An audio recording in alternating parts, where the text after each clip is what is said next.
오늘 성경 말씀은 요한복음 6장 60절부터 71절까지 말씀이고 그 중에서 70절과 71절 두 절의 말씀을 함께 여러분들과 봉독하도록 하겠습니다.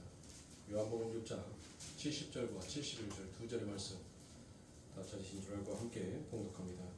예수께서 대답하시되 내가 너희 열두를 택하지 아니하였느냐 그러나 너희 중에 한 사람은 나이니라 하시니라. 이 말씀은 가롯 시몬의 아들 유다를 가리키시니라. 그는 열둘 중에 하나로 예수를 한 자라. 아멘. 우리는 누구에게 가는가라는 말씀을 가지고 이제 오늘 여러분들과 이 요한복음 6장의 말씀을 마지막으로 함께 다음의 말씀으로 여러분들과 함께 넘어가도록 하겠습니다. 이 요한복음 6장의 전체적인 내용은 딱 한 가지죠. 우리 예수님께서는 우리들에게 그 하늘의 생명의 떡, 영생의 떡을 주시기로 이 땅에 오신 분이라고 했는데 여전히 이 우매한 인간들은 하나님의 그 영생의 떡에는 관심이 없고 오직 이 세상을 살아가는데 필요한 생명의 떡에, 세상의 떡에만 늘 눈이 멀어 있더라는 것입니다. 그런 우매한 자들에게 하나님께서는 너무나도 친절하고 너무나도 사랑스러운 그 마음으로 계속하여서 반복하여 말씀하고 있지만 끝끝내 자기의 고집을 꺾지 못하는 인간의 죄성이 그 아버지 하나님의 말씀에도 아랑곳하지 않냐고 여전히 세상의 떡을 구하는 자의 모습으로 남아있더란 것입니다. 그런데 그게 예수님의 기적과 이적을 본 세상의 사람들만이 국한되어 있는 것이 아니라 예수님을 따랐던 수많은 제자들 역시도 세상 사람들과 별반 다를 바 없이 그와 같이 예수님에게 세상의 떡을 요구하고 바라고 있더란 것입니다. 그런데 그 세상에 그 제자들 속에서는 예수님께서 친히 사도로 택하셨던 12명의 제자들 또한 함께 포함되어 있음을 우리가 지난 시간에 함께 보았습니다. 그런데 그 12명의 제자들 속에서 우리 아버지 하나님께서는 유독 유다를 택하셨다는 것에 대해서 우리가 한번 중점적으로 한번 살펴볼 이유가 있다라고 생각이 됩니다. 왜 우리 주님께서 하나님의 일을 이루시기 위하여서 그의 11명의 제자들은 여러분들 못했어요. 누가 마귀인지를 전혀 알아차리지를 못했습니다. 그래서 그들은 못합니까? 내는 아니지요. 서로가 자기는 아니다라고 하면서 그와 같이 예수님에게 나는 마귀가 아닙니다. 맞죠? 라고 이와 같이 묻는 전혀 믿음 없는 그와 같은 모습을 보입니다. 그런데 예수님께서는 아셨어요. 누가 마귀였는지를 그걸 아셨단 말이에요. 그러면 주님은 왜 유다가 마귀인 것을 알면서도 그를 제자로 택하셨으며 왜 그를 제자로 부르셨는가에 대한 이 의문을 가지고 우리가 하나님의 말씀을 비추어서 우리의 마음이 누구에게로 향하여야 하는지를 다시 한번 점검하는 그와 같은 시간을 가지면 좋을 듯 싶습니다. 자, 주님께서 가룟 유다를 택하여 3년 반 동안 당신 곁에 제자로 두신 그 이유는 크게 오늘 4가지로 나누어 그 이유를 살펴보도록 하겠습니다. 그 4가지 중에 첫 번째 이유는 주님의 완전성을 드러내시기 위함이더라라는 것입니다. 즉 다른 말로 하면 하나님의 백성의 삶이 완전성이 무엇인지를 드러내시기 위함이다라고 말할 수 있는 것입니다. 그렇다면 하늘의 백성으로서 살아가는 그 완전함은 무엇이겠어요? 우리 예수님께서 이 땅에 오신 이유를 당신은 분명 천명하였습니다. 그리고 우리는 그 말씀을 함께 살펴보기도 했어요. 자, 요한복음 6장 38절과 39절의 말씀을 봅니다. 내가 하늘로서 내려오는 것은 내 뜻을 행하려 함이 아니요 나를 보내신 이의 뜻을 행하려 함이니라. 나를 보내신 이의 뜻은 내게 주신 자 중에 내가 하나도 잃어버리지 아니하고 마지막 날에 다시 살리는 이것이니라 라고 이와 같이 얘기합니다. 그런데 이 말씀이 히브리서에서도 똑같이 주님은 아버지의 뜻을 행하려 오셨다라고 그와 같이 기록이 되어 있습니다. 히브리서 10장 7절의 말씀에 보니 이에 내가 말하기를 하나님이여 보시옵소서 두루마리의 이 책에 나를 가리켜 기록한 것과 같이 하나님의 뜻을 행하려 왔나이다 하시니라 라고 이와 같이 얘기합니다. 그런데 그 아버지의 뜻이 어디에 기록이 되어 있는가 하면 두루마리 책에 기록이 되어 있다라고 그와 같이 얘기합니다. 그러면 그 두루마리 책은 무엇이냐는 말이에요. 여러분들 두루마리 책은 무엇이에요? 어떤 것을 가리키겠습니까? 바로 구약을 말하는 것입니다. 그래서 예수님께서는 누가복음 24장 44절의 말씀에 또 이르시되 내가 너희와 함께 있을 때 너희에게 말한 바 곧 모세의 율법과, 자 모세의 율법은 뭐예요? 그게 모세 오경이죠. 선지자의 글과, 자 선지자의 글은 선지서를 나타내는 겁니다. 자 시편의 날을 가리켜 기록된 모든 것이 이루어져야 하리라 한 말이 이것이라 하시고라고 그와 같이 얘기합니다. 그런데 구약의 주님을 가리켜 기록된 글 중에 주님은 지금 하나님의 뜻을 이루려 오셨다라는 것입니다. 그 뜻이 구약에 기록되어 있다라고 주님께서는 지금 말씀하고 계십니다. 그러니까 주님은 구약에 기록되어 있는 그 뜻, 즉 하나님의 뜻을 그대로 신약에 와서 이루어내시기 위하여 오셨다는 것입니다. 그런데 구약에 기록되어 있는 주님이 이 땅에 오셔서 하나님의 뜻을 이루는 그 일 중에 여러분들 어떠한 일이 일어나더란 것이에요.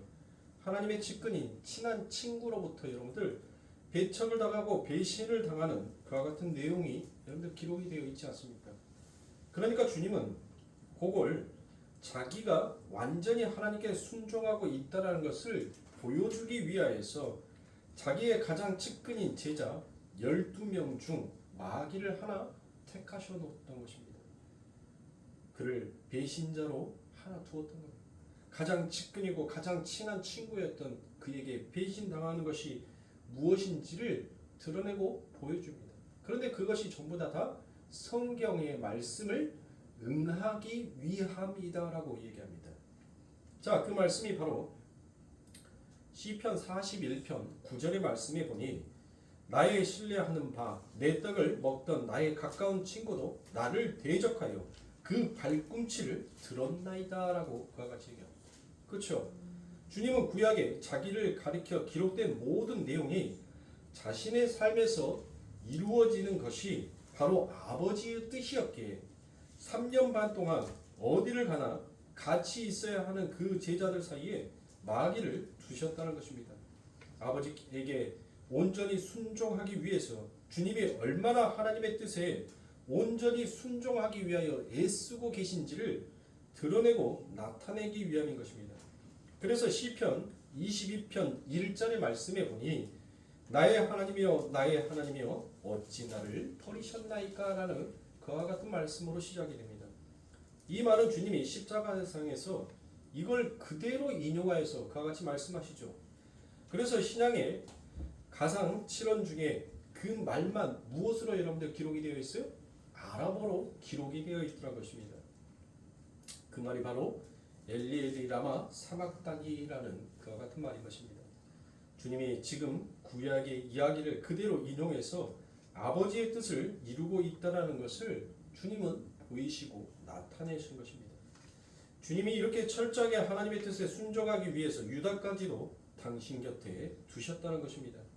그래서 요한복음 17장 12절의 말씀에 보니 내가 저희와 함께 있을 때 내게 주신 아버지의 이름으로 저희를 보존하와 지키어나이다. 그 중에 하나도 멸망치 않고 오직 멸망의 자식뿐이오니 이는 성경을 응하게 함이니이다라고 과거지. 너무나도 정확하고 너무나도 명확하게 여러분들 성경은 그 아버지 하나님의 뜻을 행하기고 이루시기 위함이 무엇인지를 가리키고 나타내고 있습니다. 그리고 두 번째 이유로 그리스도의 도덕적인 완전성에 대한 편견 없는 증거를 제공하고 나타내기 위함이더라는 것이에요. 자, 주님은 다른 사도들과 구원받은 많은 이들이 주님의 도덕성과 완전성을 여러분들 증거했죠. 그렇죠. 왜요? 어떻게 증거했어요? 그 주님과 못한 자만, 친한 자만 여러분들 어때요? 우리가 남을 헐뜯을 때 친한 사람을 헐뜯습니까? 아니면 덜 친한 사람을 헐뜯습니까? 우리가 친한 사람에게는 여러분들 어때요? 도덕적으로나 우리는 항상 덕스러운 말을 하잖아요. 항상 좋은 소리를 하잖아요. 그렇죠. 그러니까 많은 사도들이 우리 주님을 무엇으로 표현을 해요? 무엇으로 표현합니까? 그들이 무엇으로 증거해요? 주님은 정말 의로우신 분이다. 주님은 정말 사랑이 많으신 분이다. 여러분들 다 한결같이 예수님의 그 제자들이 전부 다 주님을 그와 같이 증거를 했단 말이에요. 그런데 세상은 여러분들 못해요. 야, 너희가 너희의 스승이고 그분과 너희가 가장 가까이 있어서 친하기 때문에 너희가 그렇게 말한 것이 아니냐라고 할 수 있겠죠. 그런 편견을 가질 수가 있겠지 않습니까? 그런데 그런 편견을 더 이상 갖지 못하게끔 하기 위하여서 누구를 택한 거예요? 이 마귀 유다를 택한 거예요. 그 유다가 마지막에 여러분들 그 예수님을 무엇이다라고 증거하고 여러분들 그가 그 모든 역할을 끝냅니까? 그는 무죄한 자다라고. 여러분들 그 마귀가 그 예수님을 가르쳐 이는 도덕적으로 무죄한 자, 죄가 없는 자가 맞다라고 여러분들 그와 같이 폭로를 하고 그 마귀의 역할을 거기에서 끝을 내더라는 것입니다. 그러니까 우리 주님께서 그 곁에 바로 마귀인 유다를 곁에 두셨다는 것은 바로 그리스도의 도덕적 완전성에 대한 증거를 택하고 나타내시기 위하여서 여러분들 그와 같이 그 유다를 당신의 곁에 두었다라고 볼 수 있습니다. 자, 세 번째로 주님이 유다를 선택하셔서 곁에 두신 이유는 바로 죄의 흉악함을 드러내고 그러한 죄에 빠져 있는 이들에게 하나님께서는 엄숙한 경고를 지금 발휘하고 계시기 위함이더란 것입니다. 유다는 어떤 사람이었습니까? 유다는 하나님으로부터 여러분들 허락을 받은 사람이었단 말이에요. 그 허락을 받았기에 여러분들 그 유다가 예수님과 못했어요? 3년 반이라는 그 시간 동안 같이 먹고 자고 동침하며 함께 할 수 있었어요. 하나님께서 허락지 아니하는 자는 여러분들 못하더란 거예요. 내게 올 수 없다라고 얘기를 하잖아요. 그러니까 하나님께서는 이 유다를 선택하여서 하나님의 뜻이 무엇인지를 지금 드러내고 나타내고 싶은 것입니다. 자, 유다는 3년 반이라는 시간 동안 어땠습니까? 그 주님과 함께 동행을 했어요. 수없이 많은 기적과 이적들을 보았습니다. 그리고 주님과 함께 어려움도 당했어요. 그리고 그 돈깨를 맡으면서 자기의 직분과 일에 대해서 열심과 충성을 부렸던 자였습니다. 그런데 그의 마음속에서는 여전히 무엇을 버리지 못하였어요? 유다는 대단한 민족 사상가였어요. 자기 민족을 사랑하는 그 사랑의 애가 굉장히 컸던 자였었습니다. 그래서 그 주님을 섬기고 사랑한다라고 말하면서도 늘 그 주님이 언제쯤이면 나의 민족을 해방시켜서 자유한 민족, 힘있는 민족, 강한 민족으로 만들어줄까를 늘 그는 기회를 호신탐탐 노리고 있었던 것입니다. 지금 하나님께서는 그것을 경고하고 있는 것입니다. 여러분들, 지금 하나님께서 제가 여러분들에게 이 말씀을 드리는 것은 오늘날 하나님의 신앙을, 하나님의 이름을 섬기고 있는 자들에게 하나님께서는 지금 엄히 말씀하고 있는 거예요. 우리는 주님의 길을 걸어가는 자입니다. 주님께서는 우리는 그 주님이 우리를 못했어요? 성령의 그 밧줄로 꽁꽁 묶어서 주님이 걸어가신 그 길을 우리도 똑같이 걸어가게끔 끄집고 가고 있는 거예요. 그런데 우리의 믿음이라고 하는 사람들 주변에 하나님께서는 못하더란 거예요. 그와 같은 나의 죄성이 무엇이고 내가 하나님 앞에 순종하지 못하는 마귀성이 무엇인지를 하나님께서는 일깨워 주시고 가르치시기 위하여서 여러분들 내 주변에 그와 같은 마귀와 같은 역할을 하는 자들을 하나님께서는 포섭하여 두셨다는 것이에요. 그러니까 사랑하는 손님들, 진짜 우리가 하나님의 은혜를 알고 하나님을 사랑하는 자라면 여러분들 무엇할 수 있어야 돼요? 뭘 할 수 있어야 되냔 말이에요. 그 마귀 역할을 맡은 자를 여러분들 우리가 어때야 돼요? 아유, 불쌍하다, 불쌍해, 얼레리 껄레리. 야, 너는 나 천국 보내기 위해서 하나님께서 너 두신 거야. 까불지 마. 너는 어차피 네 역할 끝나면 너는 사라져 없어질 그와 같은 존재야라고 여러분들 그들을 시피 보고 그들을 천시 여기라고 하나님께서 그들을 붙여둔 것이 결코 아닙니다.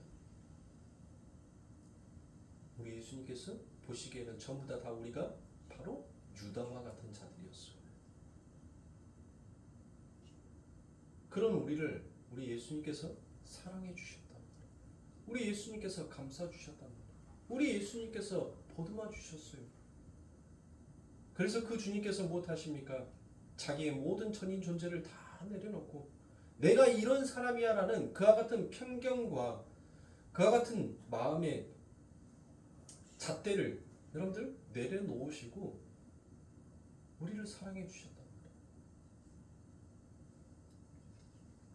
지금 하나님께서는 그걸 교회에게 알리고 싶은 것입니다. 자, 네 번째는 유다는 교회라 자청하는 이들 중에 양의 옷을 입은 늑대들이 있음을 암시해 주고 있는 그와 같은 역할을 하는 것입니다. 유다는 신자로 자청한 사람이었습니다. 그는 세상을 버리고 그리스도를 따르는 것처럼 보입니다. 그는 재산과 가족마저도 다 버리고 주님을 쫓았던 자였습니다. 그는 전도를 했습니다. 마태복음 10장에 가면 주님이 12제자를 파송하실 때 거기에 가룟 유다도 함께 있었습니다. 그런데 그들이 가서 뭘 하라고 그와 같이 얘기합니까? 기적을 일으키고 귀신을 쫓아냈다라고 그합니다. 주님은 마귀인 유다에게도 그 권세를 무엇했다는 거예요? 주셨다는 것입니다. 그러니까 사랑하는 성도님들, 기적을 일으키는 사람들을 여러분들 신기해할 필요가 없어요. 왜 그렇습니까? 마귀도 그 기적을 일으킬 수 있다라는 것을 우리는 성경의 말씀을 통해서 볼 수 있어야 하는 것입니다. 그것은 바로 하나님의 목적을 이루시기 위하여서 하나님께서 일시적으로 허락하여 주신 것입니다. 그러니까 마귀들도 할 수 있는 그런 것에 여러분들 전혀 현혹될 필요가 없습니다. 하나님의 백성만 할 수 있는 여러분들 그것을 볼 줄 알아야 돼요. 그 하나님의 백성들만이 할 수 있는 일이 과연 무엇이겠습니까? 어떤 것을 할 수 있는 거예요? 하나님의 백성들만 할 수 있는 것. 모르겠어요? 착하게 살자? 율법을 지키자? 그렇죠. 그 안에서 더욱더 세부적으로 들어가면 바로 이와 같은 것입니다. 바로 그것을 영생의 삶이다라고 말할 수 있습니다. 그 영생의 삶은 나를 비우고 나를 죽여 다른 이들을 사랑하는 그 사랑을 보이고 이 사람이 하나님의 백성이고 하나님의 종이다라는 그와 같은 세상의 알림을 일으켜야 한다는 것이에요. 그것이 바로 하나님의 백성들만이 할 수 있는 일인 것입니다. 그러니까 사랑하는 성도님들, 세상 가운데서 기적을 일으키고 이적을 일으키는 일들에 여러분들 현혹되고 그곳에 가서 여러분들 우후죽순처럼 몰려들어갈 필요가 없다는 것이에요. 진짜 하나님의 백성, 그 하나님의 백성이 해야 할 것이 무엇인지를 여러분들 잘 생각하시고 그 일을 내가 지금 하나님의 말씀 앞에서 하고 있는지 아니면 그 말씀을 잘못 생각하고 잘못 오해하고 그 말씀을 헛되이 사용하고 있는지를 우리는 깨달아야 할 것입니다. 그래서 주님 앞에서 여러분들 염소들이 무엇이다라고 얘기합니까? 내가 주의 이름으로 귀신을 쫓아내고 주의 이름으로 큰 권능을 행하고 주의 이름으로 선지자 노릇을 했는데 왜 나를 모르신다라고 그와 같이 하십니까? 라고 그와 같이 주님에 대해 항변하지 않습니까? 주님이 그들도 그거 할 수 있게 해 주셨다라는 말씀입니다. 그러니까 여러분들 그런 것 쫓아다니실 필요가 없어요. 유다는 예수님의 가르침에 요만큼도 반기를 들지 아니하였던 사람이었습니다. 유다가 언제 반대했다라는 그와 같은 말을 여러분들 성경 어느 곳에서 여러분들 기록되어 있는 말씀을 찾아볼 수가 없더란 것입니다. 그리고 최후 만찬, 6월절 만찬에서까지 참여하였습니다. 그리고 예수님이 제자들의 발을 닦아주는데 그는 턱하니 발까지 내밀었던 자였습니다. 누가 봐도 유다는 여러분들 신실한 신앙인의 모습으로 보였습니다. 제자들조차도 그가 진짜인지 가짜인지 전혀 알아차릴 수 없을 만큼 여러분들 그는 대단한 열정으로 하나님을 섬기는 것처럼 보였습니다. 그러니까 사랑하는 성도님들, 하나님에 의해 새롭게 창조되기 전에 우리 인간들의 판단력은 신뢰할 만한 것이 전혀 될 수 없음을 하나님께서는 또다시 이 11명의 제자들을 통하여서 나타내고 보여주시는 것이에요. 그들의 판단력, 그들의 선택이 얼마나 그릇된 오류를 범할 수 있는가를 하나님께서는 신실하게 보여주시는 것입니다. 그러니까 이 세상에서 여러분들 믿을 수 있는 존재는 있어요, 없어요? 없다는 것을 하나님께서는 이 11명의 믿음 없는 그들의 모습, 영적인 눈을 뜨지 못하는 소경들의 모습을 하나님께서는 다시 한번 이 세상 가운데 비춰주더라는 것입니다. 자, 여러분들 소경은 다른 것이 소경이 아니에요. 앞을 보지 못하는 사람들을 우리는 소경이라고 하지 않습니다. 진짜 소경은 어떠한 자가 소경입니까? 바로 자신이 하나님으로부터 죄인인지를 그리고 하나님으로부터 눈 떠 있는 자인지를 깨닫지 못하는 자가 성경에서는 그들을 소경이다라고 그와 같이 얘기합니다. 그래서 바울도 그의 서신서에서는 다시는 그러한 오류를 범하지 않겠다라고 그와 같이 다짐을 하는 내용이 있습니다. 그 말씀이 바로 고린도후서 5장 16절의 말씀입니다. 그러므로 우리가 이제부터는 아무 사람도 육체대로 알지 아니하노라라고 그와 같이 얘기합니다. 이 말씀을 표준 새 번역으로 보면 그러므로 우리는 이제부터는 아무도 육신의 잣대로 알려고 하지 않겠다라고 그와 같이 얘기합니다. 그러니까 우리가 가지고 있는 이 육신의 잣대로 판단하는 것이 그게 뭐라는 거예요?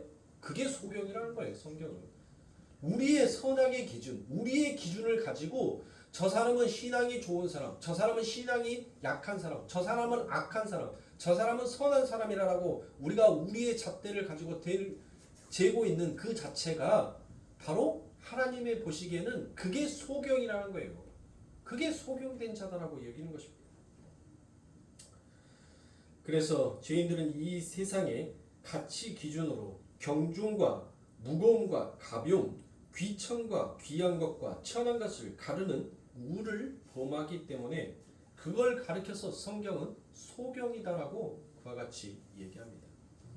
그래서 요한복음 6장 41절과 42절의 말씀에서도 자기가 하늘로서 내려온 떡이라 하심으로 유대인들이 예수께 대하여 수군거려 가로되 이는 요셉의 아들 예수가 아니냐 그 부모를 우리가 아는데 저가 지금 어찌하여 하늘로서 내려왔다 하느냐라고 이야기하십니다. 그러니까 이게 바로 소경들이라는 것이에요. 이게 바로 이게 그들의 육신의 잣대로 여러분들 그 기준을 정하여 버린 거 그게 소경이라는 것입니다. 그래서 세상의 사람들은 여러분들 못하는 거예요. 전부 다 눈이 가려져 있기 때문에 늘 보여지는 것에 여러분들 늘 치중을 하더라는 것입니다. 그래서 여러분들 많은 교회들을 보세요. 교회뿐만이 아니라 세상뿐만이 아니라 교회에서도 여러분들 어떻게 합니까? 어떻습니까? 여러분들 벤츠 타고 명품 옷 입고 온 사람이 있으면 여러분들 무엇하더란 것이요? 당신은 귀한 사람이니까 여기에 앉으옵소서라고 그의 자리까지 내어주더란 것입니다. 그런데 티코타고 명품도 아닌 꺼죽대기의 옷을 입고 오면 여러분들 무엇하더란 거예요? 너는 여기에 앉든 저기에 서든 너는 아무 곳에나 앉아서 이 말씀을 들으라라고 그와 같이 성경은 이야기하셨습니다. 그게 바로 소경이더란 것이에요. 진짜 하늘에 눈을 뜨는 자는 여러분들 무엇하더란 것이에요? 귀함과 천함을 가르지 아니하더란 것이에요. 왜요? 귀한 것은 누구밖에 없다라고 얘기하는 거예요. 하나님밖에 없다라는 것을 아는 자는 누가 귀하고 누가 천한지를 가를 수가 없다는 것이에요. 왜요? 자신을 바라보니 자신이 그 하늘의 왕 앞에 있어서 천하디 천한 자다라는 것을 아는 자가 어찌 이 세상의 잣대로 옳고 그름을 판단할 수가 있겠냐는 거예요. 지희 고하를 여러분들 어떤 기준으로 놓고 삼을 수가 있냐는 것입니다. 그러니까 이 세상은 전부 다 무슨 세상이에요? 소경된 세상인 것이에요. 소경들이 여러분들을 길을 안내하고 인도하고 있으니 전부 다 어디로 가더란 거예요? 지옥으로 가는 거예요. 이 세상이. 결국 이 세상의 끝은 성경에서 무엇이다라고 얘기합니까? 소경이 길을 인도하니 그 길의 끝은 멸망인 거예요. 그래서 성경은 멸망을 얘기하는 거예요.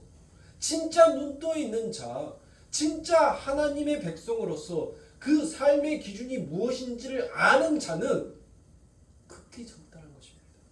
그들만이 진짜 길을 보는 거예요. 그 멸망의 길 속에서 진짜 살 수 있는 길이 무엇인지를 보고 그 길로 가더란 것입니다. 근데 그 길로 가는 자가 많아요, 적어요? 적더란 것이에요. 왜요? 우리의 이 선악과 먹은 죄악됨이 그 하나님의 말씀보다 나의 기준과 나의 가치를 더욱더 높이 세워버리기 때문에 여러분들 그와 같은 눈으로 늘 판단하고 늘 그와 같은 기준으로 살아가다 보니까 늘 소경된 자로 하나님께서 우리에게 부르는 그 음성조차도 듣지 못하고 하나님께서 우리에게 손 내미는 그 손길마저도 느끼지 못하는 자로 가더란 것입니다. 그러니 살아갈 수 없는 소경이 아버지 하나님의 말씀 앞에 왔어요. 하나님 나의 눈을 뜨기를 원하옵니다.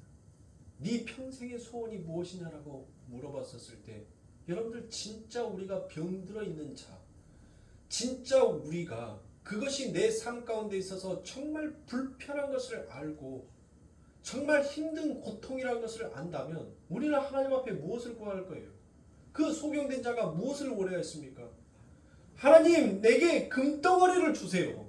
그래서 많은 종들을 내가 이 금덩어리로 사서 내 노후를 편안하게 말만 하여도 그들이 나를 시키고 말만 하여도 그들이 먹을 것을 갖다 줄 수 있게끔 하나님 내게 큰 부를 주시옵소서. 아니면 하나님 내게 큰 권능을 주시옵소서. 그래서 천하를 호령할 수 있는 자가 되게 하옵소서. 아픔 비록 못 보지만 하나님 내 목소리 한번 바라면 그들이 모두 다 내게 무릎 꿇을 수 있는 그와 같은 권세와 힘을 주시옵소서라고 소경이 어디 성경 한 구절에서도 그와 같은 것을 주님 앞에 바라거나 간구하지 아니하였습니다. 예수님께서 네 소원이 무엇이냐라고 물어봤었을 때 그 소원은 내가 간절히 보기를 원하옵니다라고 그와 같이 얘기했어요. 진짜 우리가 소경된 자가 맞다면 여러분들 우리는 어디로 가야 하냔 말이에요. 우리가 어디로 가야 하느냐 말입니다. 우리는 보기를 원하옵니다라는 그와 같은 고백으로 가야 하는 거예요. 그런데 오늘날 우리의 모습을 보세요. 나는 아직도 소경의 모습으로 살고 있는데 하나님 내 앞에 있는 문제들을 해결해 주세요. 보지 못하는 자들에게 문제 해결이 주어진들 여러분들 무슨 소용이 있냔 말이에요. 에? 나는 지금 이 앞을 보지를 못하는데 하나님 내게 돈을 주시옵소서, 내게 물줄을 주시옵소서, 내게 하나님 지식을 주시옵소서, 내게 좋은 직장을 주시옵소서. 그거 가지고 뭐하게? 그거 갖고 뭐하게? 멸망의 길로 달려가려고요? 브레이크가 고장나 있는 차인지도 모르고 그 차 시동 걸어서 밟고 가려고요? 뒤늦게서 브레이크를 밟았는데 이 차 브레이크가 안 되네라고 후회하는 것이 여러분들 인생의 끝자락인 것이에요. 그래서 죽음 앞에서 여러분들 다들 두려워하는 거예요. 왜요? 내가 브레이크 고장난 잘못된 차를 내가 지금까지 운전하고 왔다라는 그 두려움이 엄습하기에 그 죽음 앞에서 여러분들 사시나무 떨듯이 떠는 거예요. 안 죽으려고 있는 힘, 젖먹던 힘까지 다 쏟아가면서 나 좀 살려줘. 그런데 하늘의 사람은 여러분들 못하더라고요. 진짜 눈뜬 자는 그 죽음 앞에서 누구를 봐요?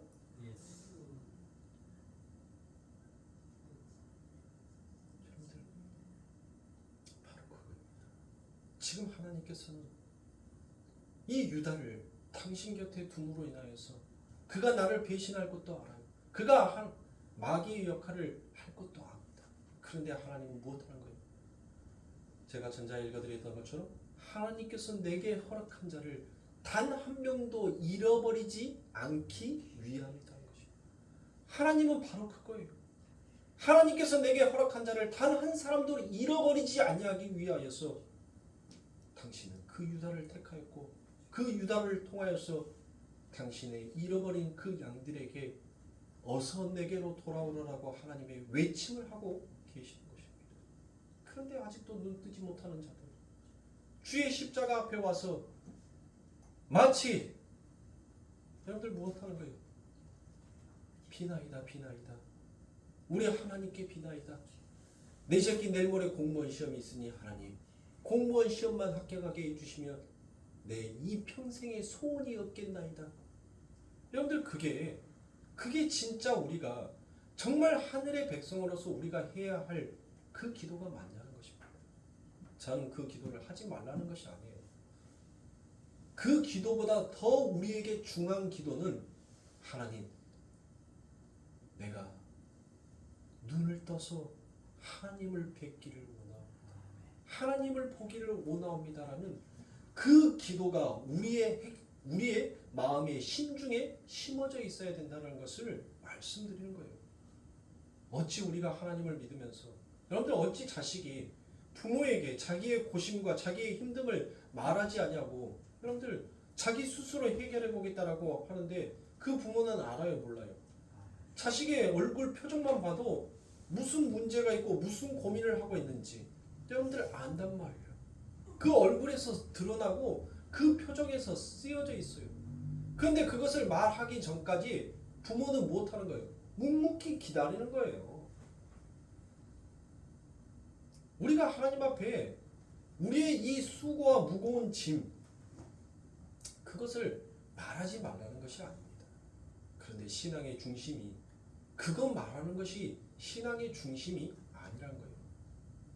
진짜 우리가 소경된 자가 맞고 우리가 진짜 죄인 된 자가 맞으면 우리의 간구보다도 먼저 하나님 앞에 하나님의 긍휼과 하나님의 은혜를 덧입기를 더욱더 간절히 소망하면서 기도하는 것이 그게 신앙인으로서 올바른 기도의 자세다라고 말하고 있는 것입니다.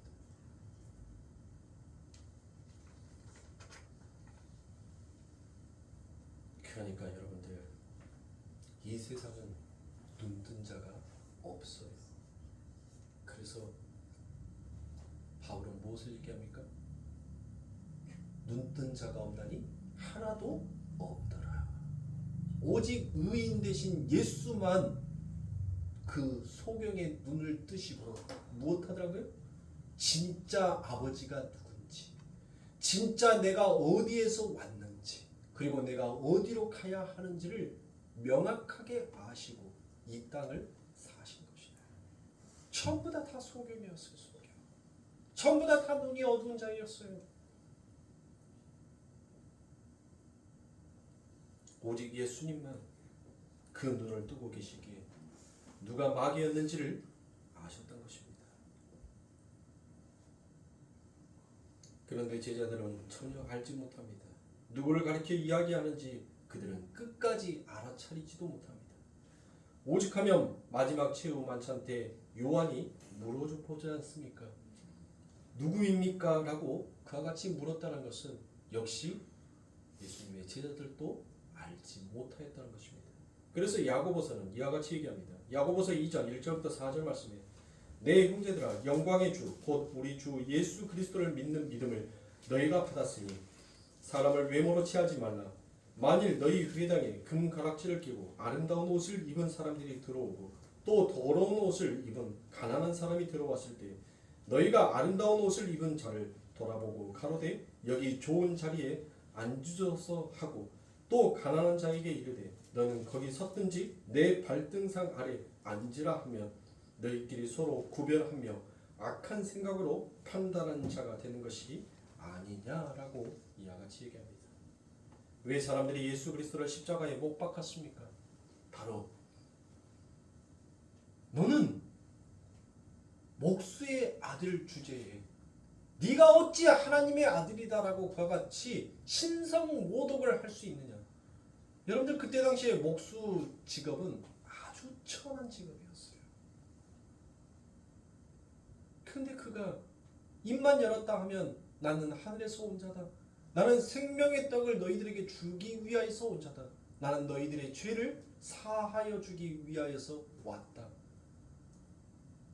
오직 병자에게만 의사가 필요하듯이 너희들은 병들었기에 내가 너희를 치유할 일로 이 땅에 온 것이다라고 얘기합니다. 그러나 세상들은 그들이 가지고 있는 편견과 선입견이 무엇을 합니까? 네가 무슨 메시아야? 목수의 아들 주제에 제대로 하나님의 교육도 받지 못한 네가 지금 감히 누구를 가르치려고 하고 있어? 그와 같은 그들의 악한 본성과 시기심, 세상의 가치관과 육의 눈으로 보아봤던 그들이 결국 예수를 죽이더라는 것입니다. 왜 열한 제자들이 유다가 마지막 편인지를 식별해내지 못하였습니까? 바로 그들은 무엇을 봤던 것이에요? 외모를 취하였기 때문인 것입니다. 야고보서에서는 사람의 외모를 취하지 말라라고 가르치냐.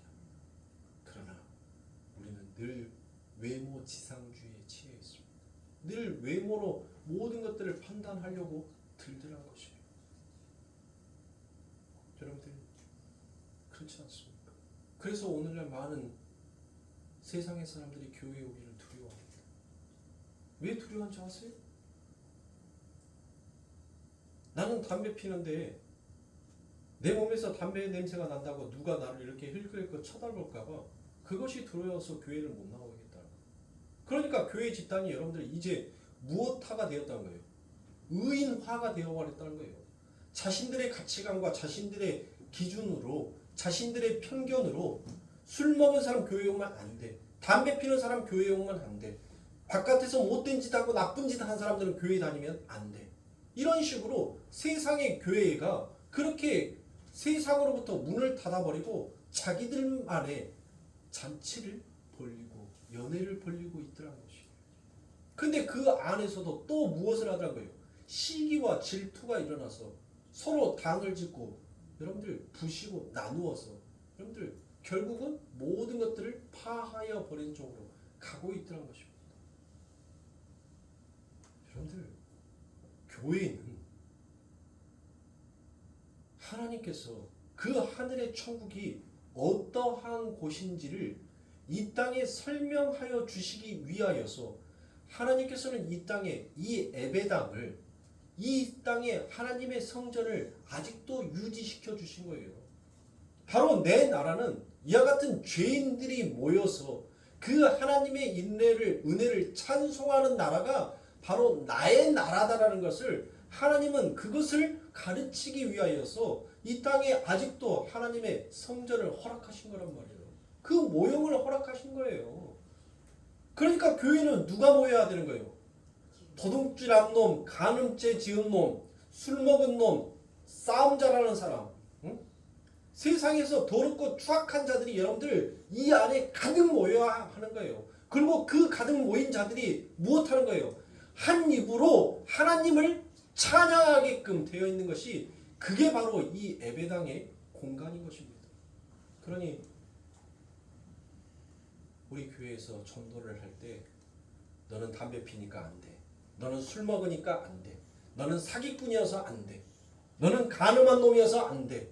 이런 편견과 기준을 다 깨시란 말이에요. 술 먹어도 와. 너 전날 술 먹고 술 덜 깨도 와. 우리 교회에서 해장국 끓여줄 테니까 와. 어? 담배 핀 사람도 와. 야, 담배 핀다고 누가 뭐라고 하면 내가 옆에서 네 페브리즈 뿌려서 그 냄새 숨겨줄 테니까. 그러니까 와. 담배 피는 사람도 와. 술 먹는 사람도 와. 어? 사기꾼도 오고 도둑놈도 오고 다 와. 그리고 주의 말씀, 주의 은혜를 받아. 여러분들 그게 교회예요. 우리 교회는 그런 교회가 돼야 돼요. 깨끗한 사람, 번지를 한 사람, 돈 많이 보이는 사람, 멋져 보이는 사람, 세상에 힘있어 보이는 사람. 여러분들 그 사람들이 오히려 교회를 당을 짓고 무너뜨리게 하는 사람들이라는 것을 알으셔야 합니다. 보잘것없고 천해 보이는 사람이 하나님에게는 귀한 양인 거예요. 그 잃어버린 한 마리의 양처럼 하나님은 그를 귀히 여겨 하나님의 품에 안고 계신다는 것을 알아야 합니다. 근데 이놈의 마귀의 눈, 이놈의 소경된 눈이 자꾸 정죄하더란 거예요. 자꾸 판단하더란 거예요. 야, 너 냄새나. 야, 너 옷 좀 깨끗하게 입고 와. 야, 너 머리 좀 감고 와. 야, 너 양치 좀 하고 와. 너 교회 오는데 그 자세가 뭐야? 세상에 멋진 곳 화려한 곳 갈 때 네 옷 그런 식으로 입고 다니겠어? 전부 다 그런 판단과 기준으로 여러분들 사람들을 정죄해 나가니까 여러분들 그것이 그들에게 무엇이 되는 거예요? 무거운 짐이 되어버린 거예요. 율법이 짐이 되어버리라는 거예요. 율법은 자유하게 해주는 건데 오히려 그 율법이 사람을 짓누르고 있다는 것이에요. 제가 왜 남전도에 여전도에 여러분들 그런 거 안 만든 줄 아세요? 사람이 모이면 뭐가 있어야 돼요? 옷가네가 있어야 되잖아요. 응? 엽전이 있어야 된단 말이에요. 그래야지 뭐 합니까? 아니 하다못해 모였을 때 과자 부시래기라도 하나 먹든지 과일이라도 하나 사다가 먹든지 하지. 엽전 없이 여러분들 어디 누가 우리 여전도에 합니다라고 하면 하늘에서 막 줄 떨어져 버리고 응? 하늘에서 막 사탕 아이스크림 떨어지고 그합니까? 근데 진짜 없어가지고 못 내는 사람들. 남들은 내는데 말은 하지 못해요. 근데 그게 엄청난 부담감으로 찾아오고 다가왔었을 때 그 사람들이 오히려 세상에 가르쳐 놓고 세상이 이것이 질서고 이것이 바른 거다라고 해놨던 그게 오히려 그들에게 올무가 되어서 하나님을 등지고 떠나게 하는 오히려 걸림돌이 되어버리기에 저는 그 모든 것들을 다 파하는 겁니다. 여러분들 절기를 지켜야죠. 왜 절기 안 지킵니까? 절기 지키는 건 당연한 거예요. 신년 감사 예배로 드린다면 우리가 적어도 감사 헌금 정도는 하나님 앞에 바칠 수 있게끔 내가 날마다 드리는 주정 헌금이 아니라 하나님 이 새해를 내게 주심에 하나님 감사합니다라는 그 감사의 마음으로 감사 헌금 봉투에 담아서 여러분들 드릴 수 있는 그 마음도 있어야죠. 절기를 파한 것이 여러분들 헌금을 내고 안 내고가 여러분들 중요한 것이 아니에요. 저는 그걸로 인하여서 여러분들이 또 하나님을 믿고 하나님 앞에 더욱더 다가가는데 걸림돌이 되어질까봐 저는 별로 그렇게 절기를 중시 여기지 않았어요. 뭐 담임 목사가 절기를 중시 여기지 않으니까 그 절기들이 그냥 별 볼 일 없는 것으로 여러분들 생각하시면 아니 됩니다. 중요해요. 성경의 어느 말씀이 우리의 멋대로, 우리의 지식대로, 우리의 지혜대로 이것은 중요한 날, 이것은 중요하지 아니한 날을 우리가 어찌 하나님의 그 지혜와 지식을 뛰어넘어 판단할 수가 있냔 말입니다. 모든 것이 다 중요해요. 그런데 지금까지 해왔던 그 모든 관례들이 사람을 세우는 것이 아니라 사람을 오히려 넘어뜨리게 하는 절기가 되어버리니 저는 그것이 너무 안타까워서 내가 담임 목사가 되면 그런 것들을 좀 파하고 정말 성도들이 자유롭게 정말 그 믿음 안에서 하나님을 부르짖고 찾을 수 있는 진짜 신앙인들 그런 하나님의 백성들이 만들어져 간다면 정말 내가 데리고 있는 그 양들 속에서 단 한 명이라도 그렇게 하나님 앞에 진짜 하나님 마음에 흡족한 그와 같은 양이 단 한 명이라도 있다면 하나님 그래도 한 명이라도 있으니까 저 조금 용서해 주실 거지요? 네. 그 말이라도 한마디 할 수 있을 것 같으니까. 그래서 저는 여러분들에게 지난 이제 6년이라는 시간을 적어오면서 단 한 번도 신앙에 대한 것들을 강요하거나 억압적으로 제가 말씀드린 것이 단 한 가지도 없었어요. 자유하게 하십시오. 마음에 가시는 대로 하십시오. 근데 이 흉악한 인간들이 오히려 그것을 악으로 써먹더란 것이에요. 손으로 드렸던 것을 오히려 그들의 흉악한 악으로 오히려 자신들의 편의와 자신들의 쾌락과 자신들의 안위로 사용을 하더란 것입니다. 그러니까 여러분들 인간은 뭐예요? 죽을 때까지 못 고쳐 쓰는 것이 인간이에요. 안 고쳐지는 것이 인간이란 거예요.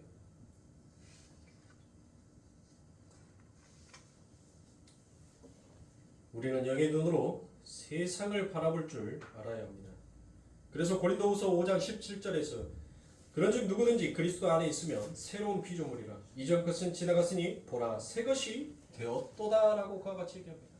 그러니까 그 전에는 하나님께서 하나님의 성령을 부어주시기 전까지는 전부 다 우리가 무엇이었다는 거예요? 너희들은 전부 다 소경이었다는 것이에요. 그런데 이제 내가 너희들에게 새 영, 그리스도의 영을 부어줌으로 이제 너희들은 이제 눈뜬 자, 새로운 피조물이 되었다는 것입니다. 새로운 영이 되었다는 거예요. 그 말은 무엇이에요? 너희는 이제 더 이상 너희의 판단과 편견으로 당을 짓고 가치와 기준을 나누는 자가 아니게끔 되었다는 것이에요. 이미 너희가 가장 낮아지는 자, 너희를 가장 부정한 자로 여기고 오히려 그와 같은 것으로 남을 더 배려하고 사랑할 수 있는 자로 너희가 이미 만들어졌다는 것입니다. 그래서 우리의 삶이 여러분들 신앙 가운데서 고달픈 거예요. 왜요? 나의 고집, 나의 아집, 나의 편견, 나의 선입견, 나의 가치관들, 나의 세계관들을 내려놓지 못하고 자꾸 새로운 영이 부어졌음에도 불구하고 자꾸 외모로 판단을 하려고 하고 내 가치와 기준으로서 여러분들 선을 그으려고 하니까 그러니까 하나님의 말씀이 날선 예리한 그 칼날이 우리의 관절과 골수와 쪼개서요. 여러분들 그것을 씻겨버리는 거예요. 너희는 새로운 영이다라는 것으로 하나님께서 자꾸 그것에 하나님의 이름을 새겨버리는 겁니다. 하나님의 영을 채워버리는 거예요.